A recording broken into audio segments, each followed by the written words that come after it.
वो होती है एज और वेट की।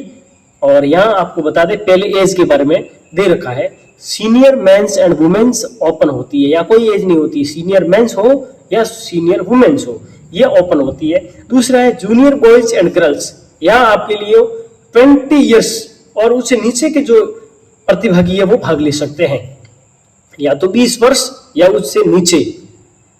और वो भी कब? Last date of event, event की जो आखिरी तारीख है उस दिन से लेकर पहले पहले 20 वर्ष या 20 से भी कम होना जरूरी है। और सब जूनियर के अंदर जो एज है वो 16 वर्ष रखी गई है। अब आगे देखेंगे, ये दिया हुआ है, the affiliated unit should furnish any one of the following documents in order to provide proof of date of birth and identity of a player, यानी कि खिलाड़ी की जन्मतिथि और पहचान का सबूत देने के लिए जुड़ी हुई यूनिट को नीचे दिए गए डॉक्यूमेंट से कोई भी एक देना होगा। आप इनमें से जो नीचे लिस्ट आ रही है इनमें से कोई भी एक डॉक्यूमेंट देकर के आगे वाले जो टूर्नामेंट में अपनी संतुष्टि करवा सकते हैं।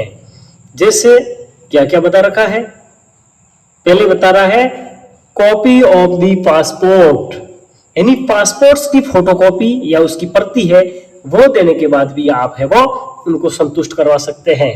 दूसरा है DOB certificate from city council, municipality and local self government body, यानी या तो सिटी काउंसिल हो या म्युनिसिपैलिटी हो या किसी लोकल सेल्फ गवर्नमेंट बॉडी से आप डेट ऑफ बर्थ का सर्टिफिकेट दिखा सकते हो, डीओबी डेट ऑफ बर्थ।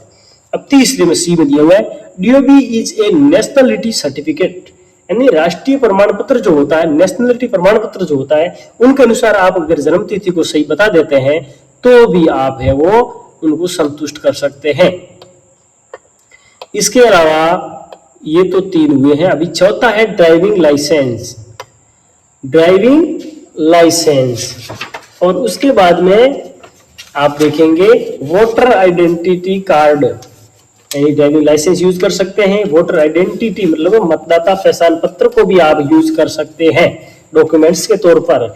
और इसके अलावा एक नीचे दिया गया है any other documents from which show photo name and DOB of A person the affiliated units as per the law of their land can modify these criteria, यानी कि कोई दूसरा डॉक्यूमेंट जिसमें किसी व्यक्ति का फोटो हो, उसमें उसका नाम हो या जन्म तारीख है जो लिखी हुई है वो स्पष्ट दिख रही है और उससे जुड़ी हुई यूनिट्स अपने देश के कानून के हिसाब से इन क्राइटेरिया को बदल सकती है।